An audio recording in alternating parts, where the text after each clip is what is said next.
మా ఇంట్లోని ఏసీ ఉంది. ఒక 10 సంవత్సరాలు అయింది కొని ఏసీ. ఏటి అయితే నా కొడుకు వచ్చి అన్నాడు, నా పెద్ద కొడుకు ఉన్నాడులే దొంగ నా కొడుకు, ఆడొచ్చి అన్నాడు, పిన్ని ఏసీ పెద్దగా కూలింగ్ రావట్లేదు, కొత్త ఏసీ కొనుక్కోవచ్చు కదా, ఇవాళ రేపు 0 ఫైనాన్స్ మీద ఇచ్చేస్తున్నారు, నెల నెల కట్టుకోవచ్చు అన్నాడు. సరే వాడు అన్నాడు కదా అని చెప్పేసి వాడి మాటలు ఆలకిచ్చి ఆ బజ్జీల షాప్ ఏదో షాప్ ఉంటుంది, ఆ బజ్జీల షాప్లోకి వెళ్ళి ఫైనాన్స్ తీసుకున్నాం. తీరా తీసుకున్నాకనే ఆ కంపెనీ ఏంటనుకుంటున్నారు, డైరీ కంపెనీ. అంటే డైరీలోంచి కూలింగ్ బాగా వస్తుంది అనమాట, డైరీ కంపెనీ అన్నాడు. నా కొడుకు అన్నాడని ఆ డైరీ కంపెనీ తీసుకున్నాం. తెచ్చిన 4 రోజులైనా ఫిట్ చేస్తాకే రాలేదు వాళ్ళు. చూడండి సర్వీసింగ్ అంత బాగుందనమాట. మొన్న నేను ఒక వీడియో పెట్టాను కదా, యాపిల్ పండు లాంటి మా లేడీస్ అని, దానికి 4-5 కామెంట్లు అండి. ఎలా పెట్టారనుకుంటున్నారు అసలని? నువ్వు యాపిల్ పండులా ఉన్నావా, పుచ్చిపోయిన వంకాయలా ఉన్నావు, అద్దంలో చూసుకున్నావా అసలని, ఎండిపోయిన ఎండు చేపలా ఉన్నావని, ఇలా ఎన్ని రకాల కామెంట్లు పెట్టారంటే అన్ని రకాల కామెంట్లు పెట్టారండి. 4 పెట్టారు. నా మనసు ఎంత బాధ అనిపించిందో నిజం చెప్పండి. ఒక్కసారి నన్ను చూశారంటే నైట్ పగలు కూడా కళ్ళకు వచ్చే గ్లామర్ ఫిగర్ నాది. నేను అందంగా ఉండనా, నేను యాపిల్ స్కైలే ఉండనా? తమన్నా నేను పక్క నుంచుంటే మా ఇద్దరిలో తమన్నా ఎవరు అని కనిపెట్టడానికే ప్రెస్ వాళ్ళకి వాళ్ళ ఇంట్లో వాళ్ళకి 1-2 సంవత్సరాలు టైం పడుతుంది. అలాంటి ఫిగర్ రానది. ఎన్నో దేశాల వాళ్ళు వేసి మిస్ ఇండియా పోటీలకి, మిస్ వరల్డ్ పోటీలకి, క్యాట్ వాకులకి, క్యారెంట్ వాకులకి, ఇలాంటి ఎన్నో ఆటలకి రమ్మన్నారు నన్ను ఎత్తి మీద కిరీటం పెడతానికి. కానీ నేను వెళ్ళలేదు. కారణం ఏంటో తెలుసా?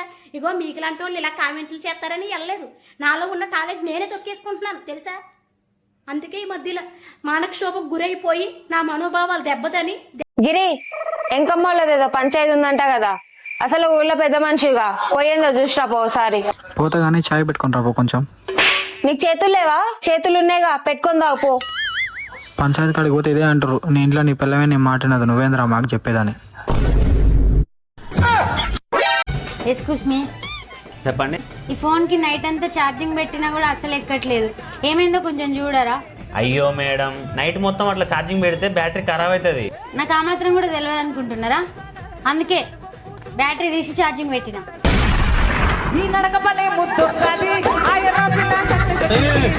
కావండి 2 రోజులుగా నిద్ర పట్టట్లేదండి. ఏమైంది? మన పక్కింటి దాని మెల్ల రాళ్ళ నెక్లెస్ చూసానండి, అప్పటి నుంచి నిద్ర పట్టట్లేదు. అంతేనా? నేనున్నాను కదా నీకు, ఇప్పుడు ఆర్డర్ పెడతాను. ఒక్కసారి చూపించండి, నేను కూడా సైజ్ చూసుకుంటాను. నిద్ర మాత్రలు ఏ సైజ్? ఇంతే కదా ఉండేది అవి. ఏమ్మా మీ ఆయన కంట్రోల్లో పెట్టుకో, నా కూతురు పోతుంటే దాని సైజ్ చూసి కన్ను కొట్టాలంటే మీ ఆయన. సహారీ ఆంటీ, నేను చూసుకుంటాలే.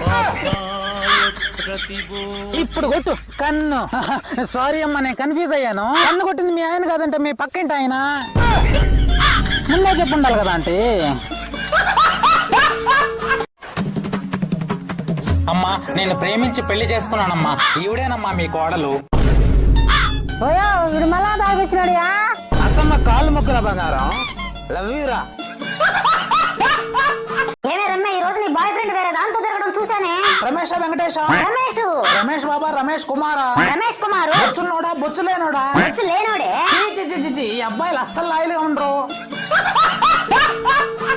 నీ వల్లే నాకు ప్రెగ్నెన్సీ వచ్చేసింది. నేను జస్ట్ ముద్దు పెట్టా దానికే వచ్చేస్తుందా ప్రెగ్నెన్సీ? అందరూ ఇలాగే చెప్తే ఎలా అమ్మా?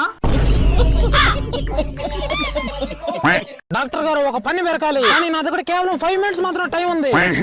ఏం మనస్తీసే గినిస్తీసే ఏం వద్దు, నొప్పి పుడితే కూడా పుట్టిని, కానీ కొంచెం తొందరగా పెరిగిన నాకు టైం లేదు, కిట్టి పార్టీకి వెళ్ళాలి. శభాష్, ఇన్నేళ్ళ నా సర్వీస్ లో ఇంత ధైర్యంగా ఉన్న అమ్మాయిని నిన్నే చూస్తున్నా. చెప్పమ్మా, ఏ పని పెరగమంటావు? ఏమండి, నేనంతా చెప్పేలాగానే కూర్చోండి, తొందరగా పెరికేస్తాడు.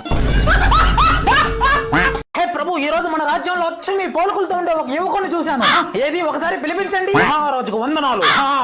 వందనాలు. మా నాయన మహాబలోడు కాదు, అచ్చం నా పోలుకులతో దించేశాడు. మీ అమ్మ ఇప్పుడు పని చేసింది మా దర్బారులో. మా అమ్మ పని చేయలేదండి, మా నాయన పని చేశాడు.